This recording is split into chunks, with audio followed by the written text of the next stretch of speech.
আজকে মনে হয় ইন্টারভিউতে দেরি হয়ে যায়। দেখুন এই যে মেয়েটা আরে এই ছেলেটা ওর তো কারেন্টের শক লাগছে। টাকাগুলো পুরো আছে, মেয়েটাকে দেখুন মেয়েটা কি করে, আমরা দেখি। এই টাকাগুলো মনে হয় নিশ্চয়ই ভাইয়া, কিন্তু 2 বান্ডিল টাকা আর এক স্বর্ণের চেন তো হাতছাড়া করা যাবে না। যে করে হোক এগুলো আমাকে নিয়ে যেতেই হবে। উনি বাঁচলেই আমার কি আর মরলেই আমার কি, এ জাহান্নামে যাক। দেখ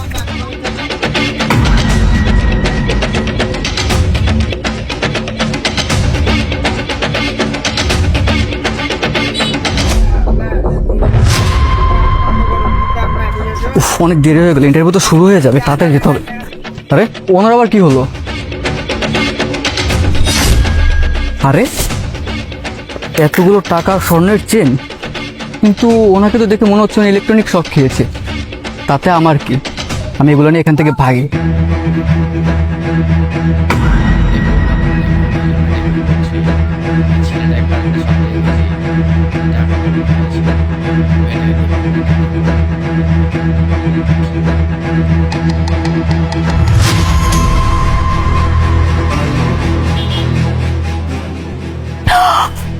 ও মাই গড, ভাইয়ার তো ইলেকট্রিক শক খেয়েছে।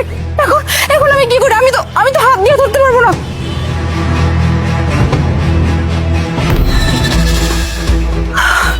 ভাইয়া আপনি ঠিক আছেন তো? এই যে আপনার টাকা আর চেন হয়তো আপনার পকেটে ছিল, পকেট থেকে পড়ে গেছে। আপনি ঠিক আছেন তো এখন? আপনার কাছে কি বলে ধন্যবাদ দিব আমি বুঝতে পারতেছি না। আপনাকে অনেক ধন্যবাদ। আমি না এদিক দিয়ে যাচ্ছিলাম, অনেক টায়ার্ড লাগতেছিল, ভাবলাম যে এখানে একটু দাঁড়াই। তারপরে মাত্র এখানে টাচ করছে আর অমনি কারেন্ট শক লেগে গেছে। Thank you very much. By the way, আপনি তো আমার এই টাকা স্বর্ণের চেন কিছু আমাকে ফেরত না দিলেও পারতেন।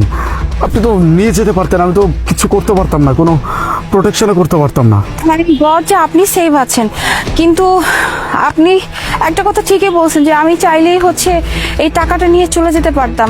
কিন্তু দেখেন, আমি যদি আপনার এই টাকাটা নিতাম হয়তো আপনি কিছু করতে পারতেন না, কিন্তু উপরওয়ালা তো আছে তাই না? উপরওয়ালা তো আমাদের সব কিছুই দেখে। হয়তো আমি আপনার কাছ থেকে টাকাটা নিয়ে যেতাম আর পরশু হয়তো আমার কোনো একটা বিপদ হয়ে যেত। আর ভাইয়া, এমনি তো আমার মানুষের টাকা পয়সা বা কোনো জিনিসের প্রতি আমার লোভ নেই।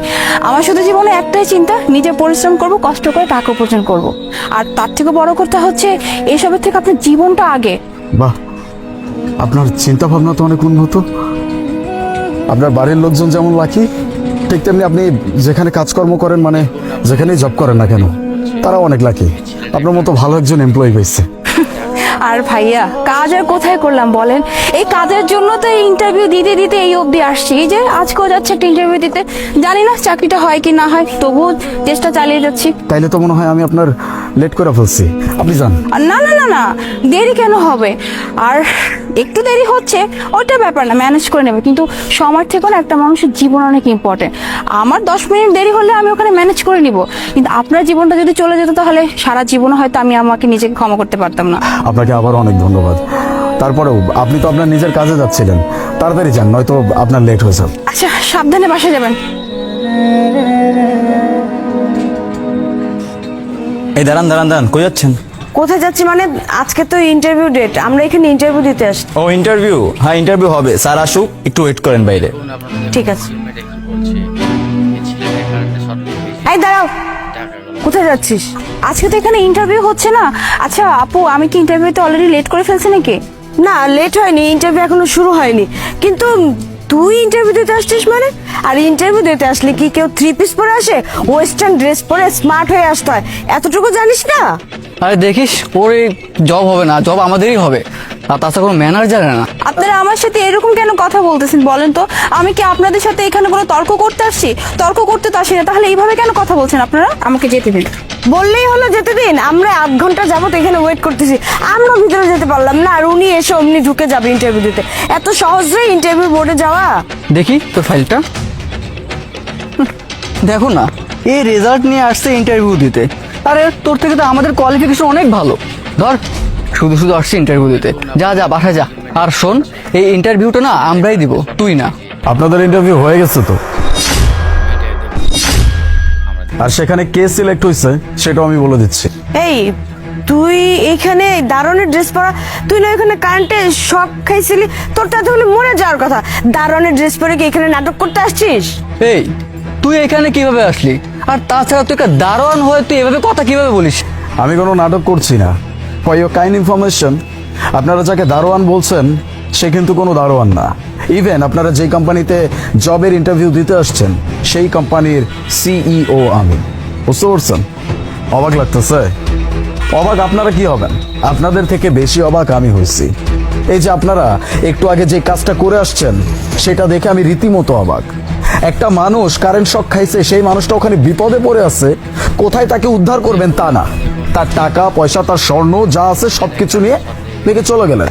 কিন্তু এই যে এই মেয়েটা কিন্তু সেই কাজ করে নাই। এই মেয়েটা আমাকে বাঁচাইছে, এমনকি আমার টাকা আমার স্বর্ণ আমাকে ফেরত দিছে। এখন আপনারাই আমাকে বলেন, তাহলে এই জবটা আমার কাকে দেওয়া উচিত? আর আপনাদের ভিতরে তো মানবিকতা বলতে কিচ্ছু নাই। আজ বাদে কাল আমার কোনো শত্রুপক্ষ যদি আপনাদেরকে এসে বলে যে এই কোম্পানির কোনো ক্ষতি করতে হবে আর সেটার জন্য আপনাদেরকে অনেকগুলো টাকা দেওয়া হবে, আপনারা তো আমার কোম্পানির ক্ষতি করে দিবেন। সো এমন এমপ্লয়ি আমার দরকার নাই। Please leave. স্যার আমাদের ভুল হয়ে গেছে, আসলে আমাদের জবটাও প্রয়োজন ছিল আর টাকারও প্রয়োজন ছিল, আর অতগুলো টাকা দেখে না লোভ সামলাতে পারিনি।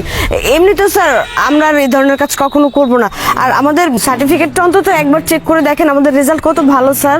জি স্যার, ও ঠিক কথাই বলেছে, আমরা একটা ভুল করে ফেলেছি, আমাদেরকে এবার মতো ক্ষমা করে দেন। আপনি আমাদের ফাইলটা চেক করে দেখেন।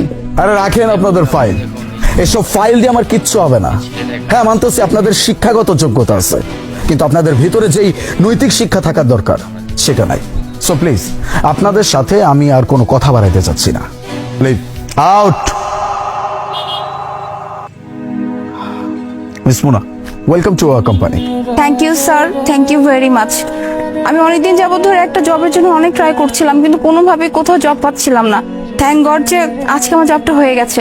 অ্যান্ড আমার আসলে বলার কিছু নাই। যাই হোক, আমি আমার যথাসাধ্য চেষ্টা করব কাজটা ঠিকঠাকভাবে করার। You deserve it and welcome to our company again. Thank you sir, thank you very much.